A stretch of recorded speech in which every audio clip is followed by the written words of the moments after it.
What's up, YouTube? My name's Derek Peterson. I'm with Saturday Out West. The guy joining me is Spencer Davis from Saturday Road. He covers the ACC.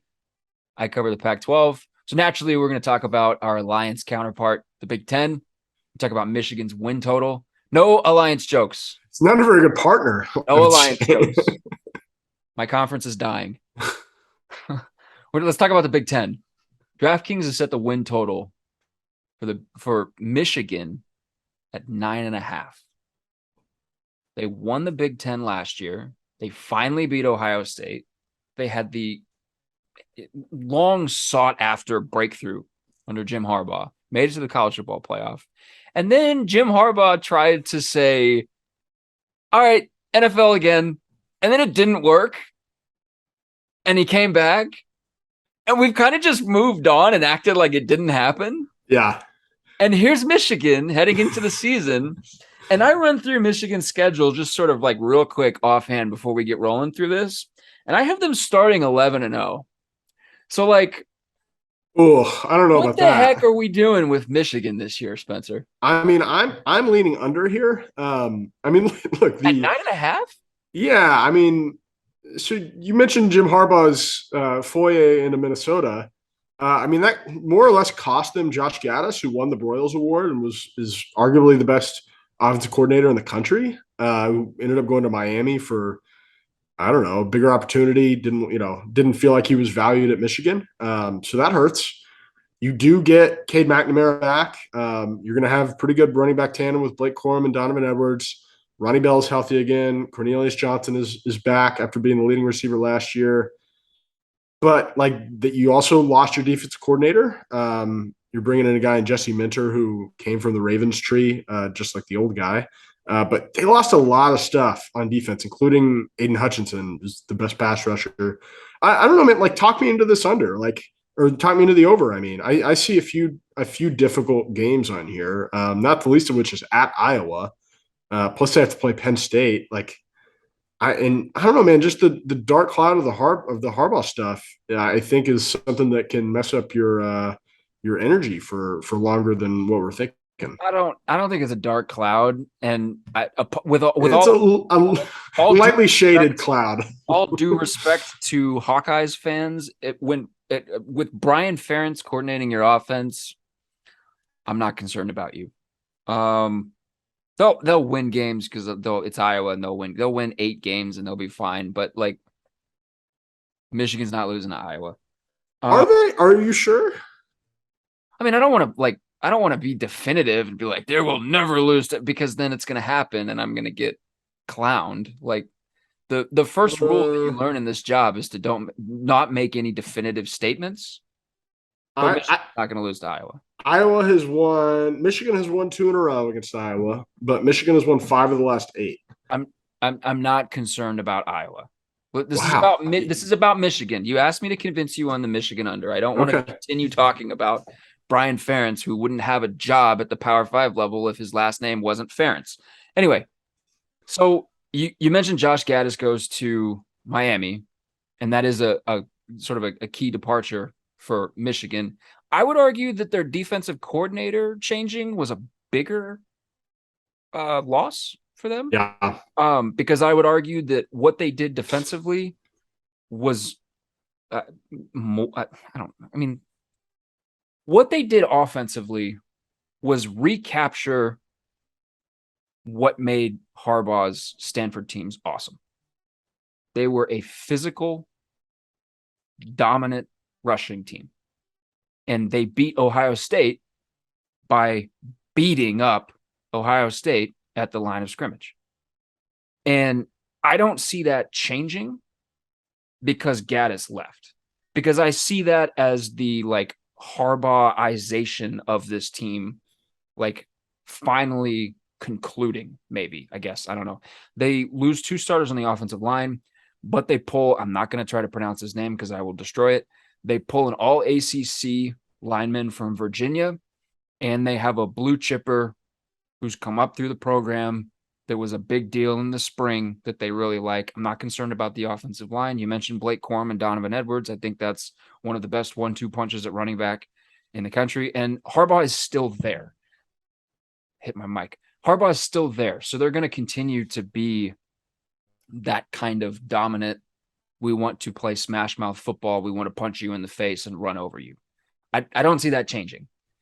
And then defensively, they bring in a guy who is also from the Harbaugh Ravens tree, who has made a point of saying that he thinks that this can be a seamless transition in terms of Yeah. what they're doing and in terms of what defensively they would like to accomplish this season.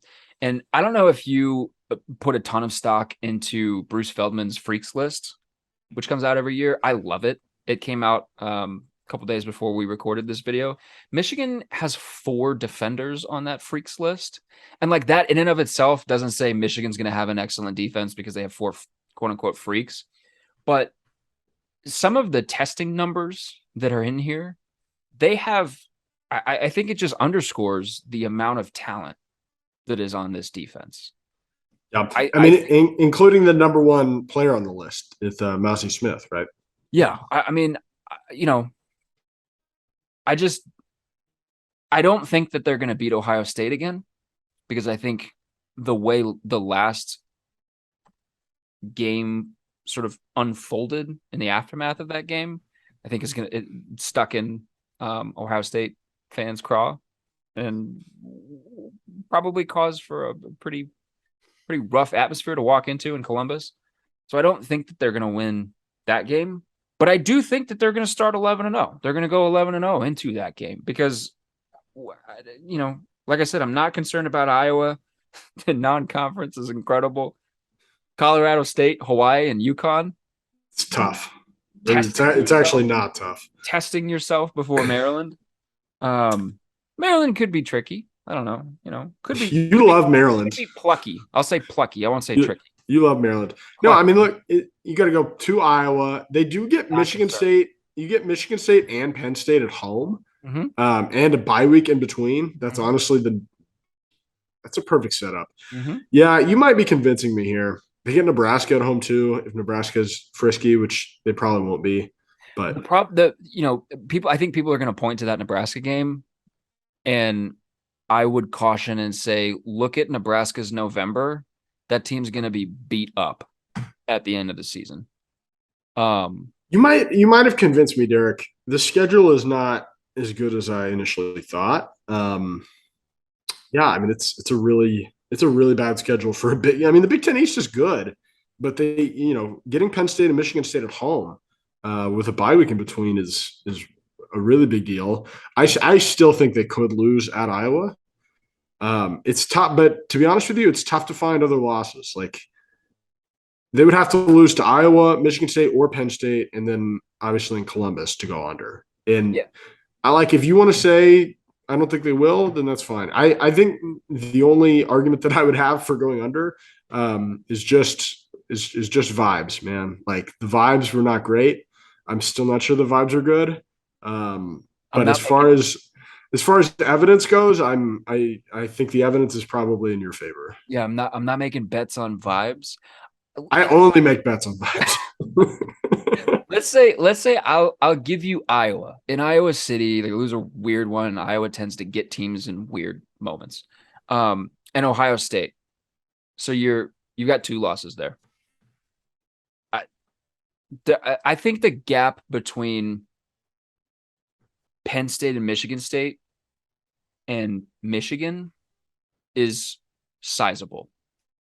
I think the gap between the top 2 teams in this division and 3 and 4 is sizable. And I understand all of the talent that Penn State has acquired. I understand how well they've done recruiting. I'm just a little weirded out by I don't know, the James Franklin situation. And I can't really put that feeling into words why I'm weirded out by it. But Penn State is I think that there's just a gap between Michigan and Penn State. And I think that Michigan State is not going to have the dream season that it had last year just because of all the stuff that it has to replace. So I think Michigan getting both of those teams at home, getting a bye week in between, what do they have to play Indiana before Penn State? Like they're going to be resting starters in the second quarter against Indiana. Come on now, Tom Allen. We out on Tom Allen after Did one you bad watch year. them last year? I watched them 2 years ago when they should have won the Big Ten East. Okay, so you No, didn't watch them last year. well, So no, nobody use watched your them last year. eyeballs. No. Exactly. Here's okay. Here's another thing that I'll note as far as evidence in favor of the over here. If you look at FPI, Michigan is favored by at least 67% in every single game except for Ohio State. So there you go. And most honestly, the only two games that are below 80% is those Penn State and Michigan State games. Everything else is north of 80%. The non-conference games are all north of 97%. Man, yeah, it's interesting. And they play Rutgers after Michigan State, so there is zero reason for Michigan State and Penn State to not have their full attention and to not Yeah. get their best shot. And by there I mean Michigan. And they get two home games against bad teams before Ohio State. So I just think the talent with this team and the physicality is going to overwhelm the non-Ohio State teams on this. yeah. All right, fine. I reluctantly say I agree with you. I think over 9.5 here. And Michigan's a team. We've talked about other backup quarterback situations. I actually don't mind their backup quarterback situation. They've got JJ McCarthy, who's a former 5-star, and they've got Alan Bowman, who started a million games for Texas Tech, is still there and on the roster. So if Cade does go down, which is something we look at with these totals, if the starting quarterback gets hurt, I actually think that one of those guys could do the job and they'd be okay. Yeah, it could be JJ McCarthy. They're going to go to him at some point. He's going to be pretty good. So yeah, that's it. That feels like a good spot to all right, end. yeah. It feels like a good spot to end. So have I convinced you to Yeah, go yeah. I'm going against the vibes, and I'll say over. against the vibes? We found the title for this episode. We will keep doing these in the run up to the season. We'll see how many more teams we can run through. Thank you guys for watching.